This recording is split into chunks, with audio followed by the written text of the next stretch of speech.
Question number 1, किसने रविंद्रनाथ टैगोर को महान प्रहरी कहा था? महात्मा गांधी जी ने। क्वेश्चन नंबर 2, संयुक्त राष्ट्र का 194वां सदस्य देश बनेगा फिलिस्तीन, और 193वां सदस्य देश बना था आपका दक्षिणी सूडान 2011 में।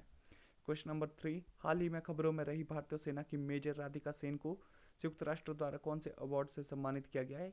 ये अवार्ड है आपका संयुक्त राष्ट्र के military gender advocate of the year से, और आपकी मेजर राधिका सेन मंडी जिले से संबंधित है।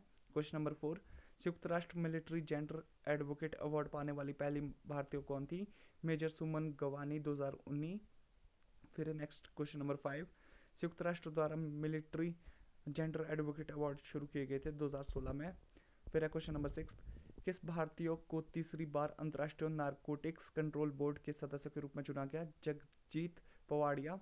क्वेश्चन नंबर 7, अंतर्राष्ट्रीय नारकोटिक्स नियंत्रण बोर्ड का मुख्यालय कहाँ पर स्थित है? वियना, ऑस्ट्रिया में। क्वेश्चन नंबर 8, अंतर्राष्ट्रीय नारकोटिक्स नियंत्रण बोर्ड की स्थापना कब हुई थी? 1968। क्वेश्चन नंबर 9, हाल ही में संयुक्त राष्ट्र की रिपोर्ट के अनुसार विश्व की कितनी आबादी के पास पीने के लिए साफ पानी नहीं है? ये आपकी 2 अरब, अगर परसेंटेज में बात की जाए तो 26%।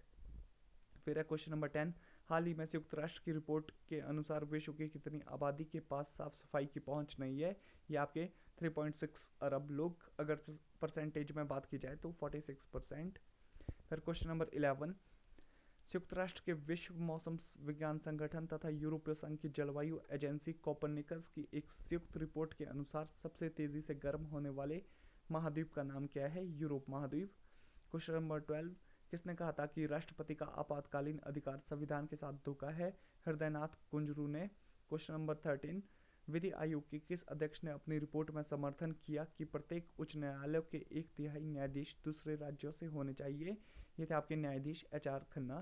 क्वेश्चन नंबर 14, भारतीय संविधान के अनुच्छेद 356 के अंतर्गत राष्ट्रपति शासन सर्वप्रथम कहाँ लागू किया गया था? ये किया गया था आपका पेप्सू में। फिर है क्वेश्चन नंबर 15, किस वाद में उच्चतम न्यायालय ने धारणा प्रस्तुत की कि उद्देशिका संविधान का भाग है? आंसर है आपका union of India. Question number 16, किसने भारतीय संविधान की प्रस्तावना को हमारे संप्रभु प्रजातांत्रिक गणतंत्र की जन्म कुंडली कहा है? KM मुंशी जी ने। क्वेश्चन नंबर 17, दिल्ली सल्तनत की शब्दावली में मदद ए माश किसे कहा जाता था? दान की गई भूमि कर मुक्त होती थी जो। क्वेश्चन नंबर 18, दिल्ली सल्तनत की शब्दावली में रोगनी कहा जाता था एक प्रकार की रोटी जो घी के प्रयोग द्वारा बनाई जाती थी। क्वेश्चन नंबर 19, हाल ही में किसे संयुक्त राष्ट्र world summit on the information society 2024 के चैंपियन पुरस्कार से सम्मानित किया गया है? आपका आंसर है centre for development of telematics को।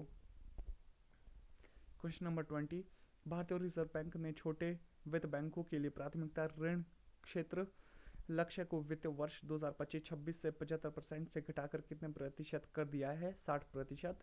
क्वेश्चन नंबर 21, संयुक्त राष्ट्र व्यापार और विकास सम्मेलन की विश्व निवेश रिपोर्ट 2025 के अनुसार 2024 में FDI प्रवाह के मामले में भारत का वैश्विक स्तर पर कौन सा स्थान रहा है? ये रहा है आपका 15th। क्वेश्चन नंबर 22, भारतीय एनिमेटेड फिल्म देसी ऊन ने NCC इंटरनेशनल एनिमेशन फेस्टिवल 2025 में कौन सा पुरस्कार जीता है? जूरी पुरस्कार सर्वश्रेष्ठ कमीशन फिल्म के लिए। Question number 23, SIPRI year book 2025 report के अनुसार भारत के पास परमाणु हथियारों की संख्या में स्थान 6th है, और इसके पास भारत के पास परमाणु हथियारों की संख्या 180 है। फिर नेक्स्ट, सर्वाधिक परमाणु हथियारों वाले देश है रूस, अमेरिका, चीन, France, Britain, Bharat, Pakistan, Israel, उत्तरी कोरिया। पाकिस्तान के पास परमाणु हथियारों की संख्या 170 है। अब हम डिटेल में पढ़ते हैं किसके पास कितने परमाणु हथियार हैं। USA के पास टोटल परमाणु हथियारों की संख्या 5177। रशिया के पास है जी आपकी 5459। UK के पास है आपके 225 परमाणु हथियारों की संख्या। फ्रांस के पास है आपके 290। चाइना के पास है आपकी 600। इंडिया के पास है 180। पाकिस्तान के पास है 170। नॉर्थ कोरिया के पास है आपके 50, और इजराइल के पास है आपके 90। टोटल परमाणु हथियारों की संख्या वर्तमान में पूरे विश्व में 12,241 है।